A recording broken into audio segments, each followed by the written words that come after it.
राज्यात वाघ संरक्षण वाठार आमकां नाका, तसो आपलो विरोधूय ना, पण पयलीं थंय रावपी लोकांचो भाग त्या वाठारांतल्यान भायर काडचो पडटलो म्हूण पुती गांवकर उलयला. RDX bureau report. ॲक्च्युअली गोंयांक भायल्या क्षेत्राची गरज ना. कारण सांगता तें कितें. गोंयांत सगळ्यात हायेस्ट जर फॉरेस्ट कवर जर आसा जायत तें गोंयांत आसा. हिमालय सोडलो जाल्यार ह्या देशांत भाडी खंयची स्टेट ना.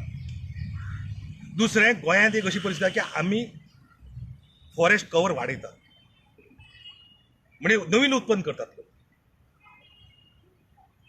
हें नासत, रानटी झाडां नासत, पूण तेच्या बदलाक आमची जी हें दितात, फळां दितात, ती दितात, ते फिगर वाडलेले आसा. तुमी चेक करा. सपोर्ट करताय हांव डेफिनेटली हांव सपोर्ट करता 100%. त्या स्टेटमेंटाक हांव ताका सपोर्ट करता. रिजर्वेशन तुमकां नाका, रिजर्वेशन नाका. रिजर्वेशन आमकां नाका. रिजर्वेशन जर तुमकां करपाक जाय तेजेर म्हाजें ऑब्जेक्शनूच तशें ना. पूण पयलीं जे थंयचे विलेजर्स आसात, ज्यो तेंच्यो जमनी आसात त्यो पयलीं भायर काडा आनी तें डिमार्केशन करात. सेक्शन 26च्या अंडर फ्रेश नोटिफिकेशन काडा वायल्ड लायफाचें आनी मागीर तुमकां टायगर रिजर्व करपाच्या काय शिव रिजर्व करपाच्या तें तुमी ठरयात. तो तुमचो विशय.